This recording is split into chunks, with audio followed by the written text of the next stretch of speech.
We shall continue our working day at the Ukrainian Crisis Media Center, and we will now talk about the security situation and activities of the OSCE Special Monitoring Mission to Ukraine, and we are giving the floors to Principal Deputy Chief Monitor of the UCSMM, Alexander Hug.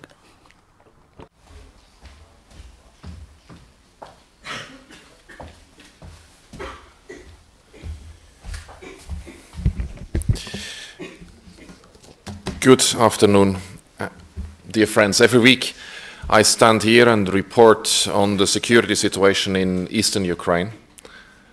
There is a natural tendency to try to identify progress, to see in the figures a trend or see a development that would give us hope that things are getting better.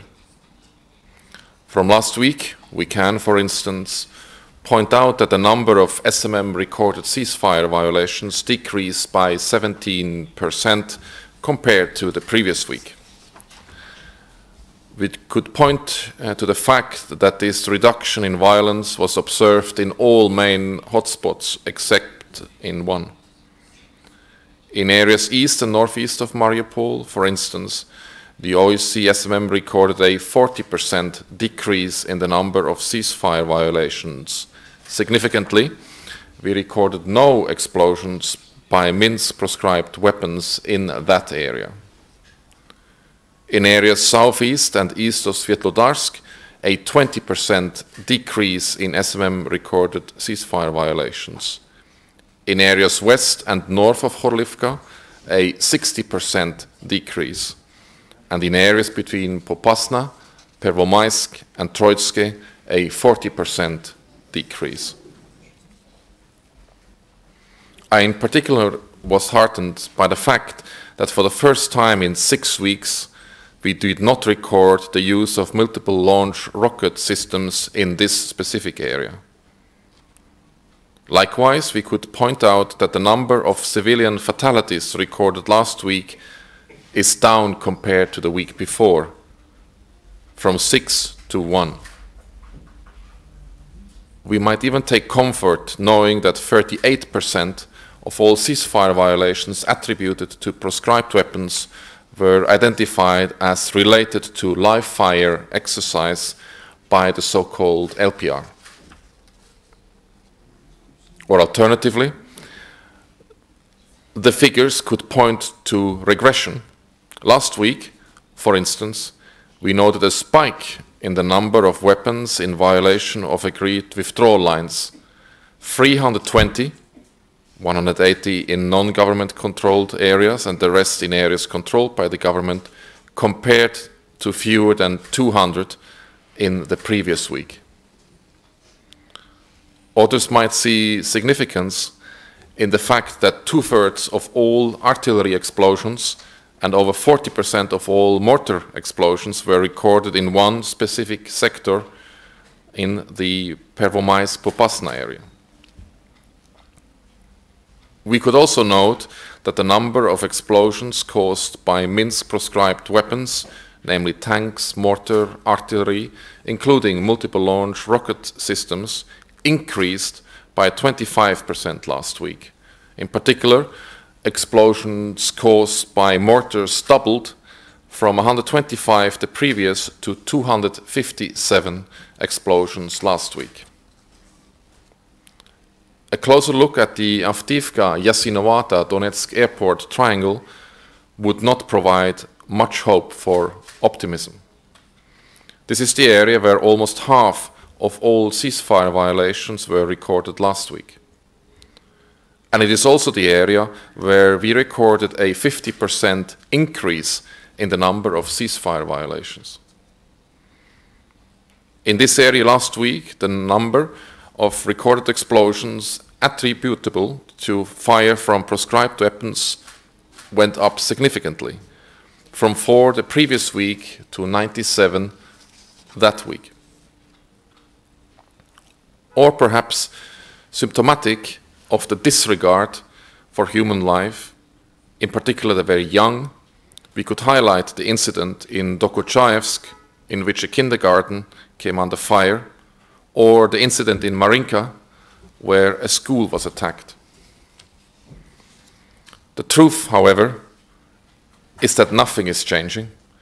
The same grinding, static violence continues with the same predictable results. The numbers vary somewhat, the locations sometimes change, but the victims are always the same, the civilian population stuck in the middle.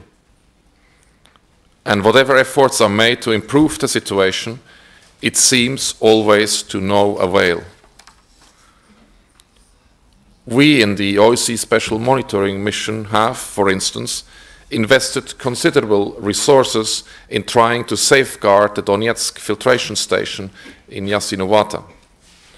The plant and nearby power transmission lines, essential for the provision of drinking water and electricity, has since the beginning of the year been shelled over 200 times and has resulted in the operations being cut for at least 8 times.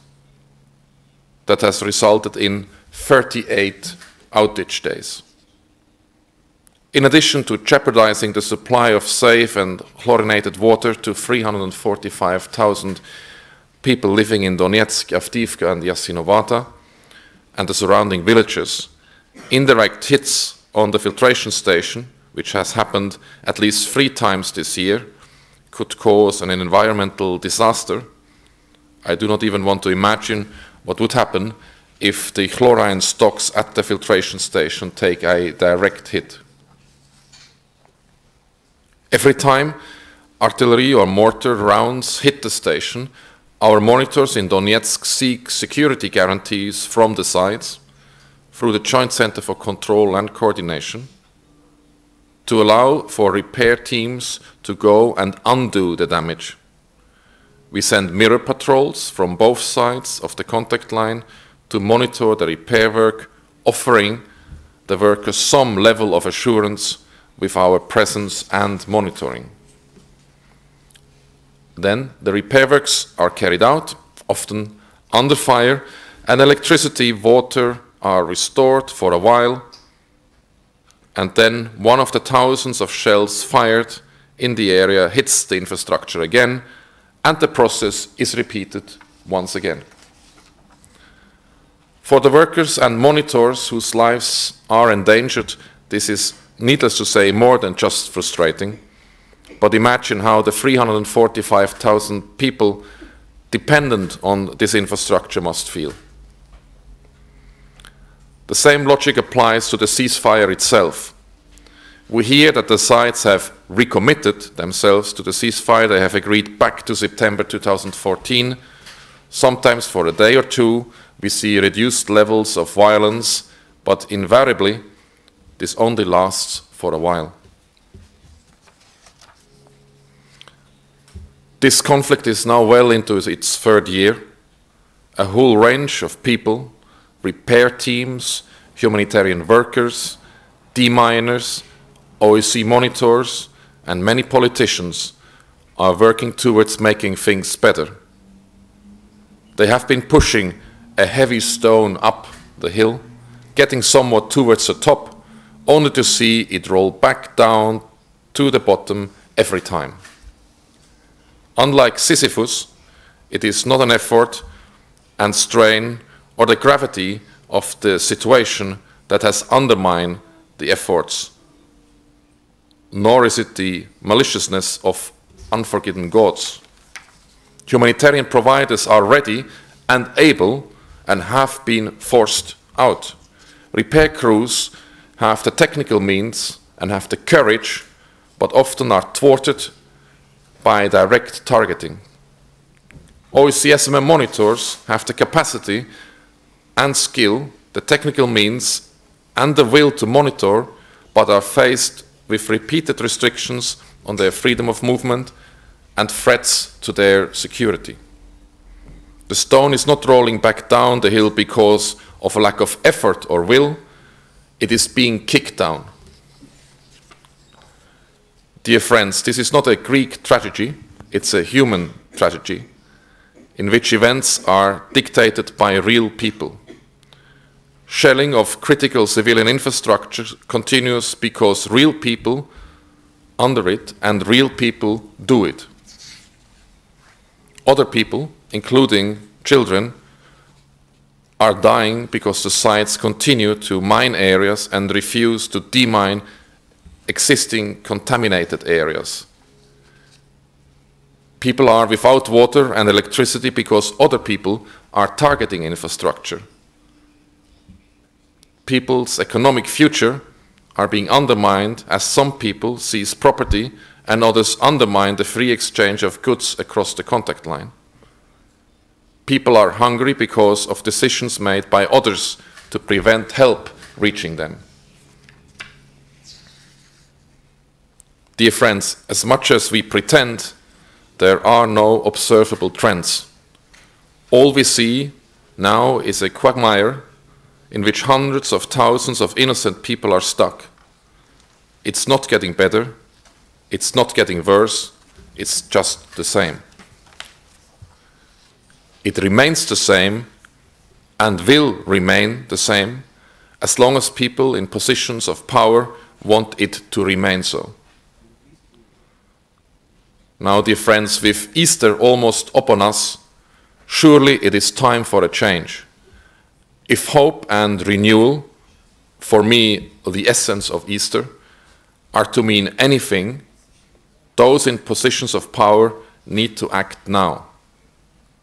They need to honor the agreements they have signed, they need to cease fire, withdraw heavy weapons, disengage forces and formations, and demine.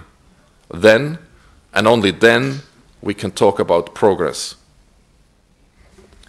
Now, at the end of my statement, as usual, I would like to inform you about the latest mission numbers. As of today, the mission has 665 monitors, of whom 581 are deployed in the east. In addition, there are 341 Ukrainian colleagues and 86 other international staff working for the SMM. Thank you. Thank you, Mr. Cook. Чи є запитання? Представляйтесь перед тим, як ставити запитання. Crimean News, and I have the following question. Recently, it was discussed the expediency of permanent observation posts at the entry-exit checkpoints. Can you comment on the status of this plan of installing observation posts? Can you give us exact dates about opening of such permanent OSCE SMM observation posts? And can we talk that those posts would be installed in government-controlled areas and in non-government controlled areas? Thank you. I'm not sure to what plan you refer to. However, the OSCE Special Monitoring Mission continues to monitor all 5 entry-exit checkpoints along the contact line, and permitting the sites allow the OSCE to be there on a permanent basis. That includes by issuing effective security guarantees. The SMM will increase its monitoring capacity at these entry-exit checkpoints. Чи є ще запитання? Дуже дякую, пане Хук. Thank you, Mr. Hook. And the next briefing from the OSCE SMM is scheduled for the next Friday at 1:30. Thank you.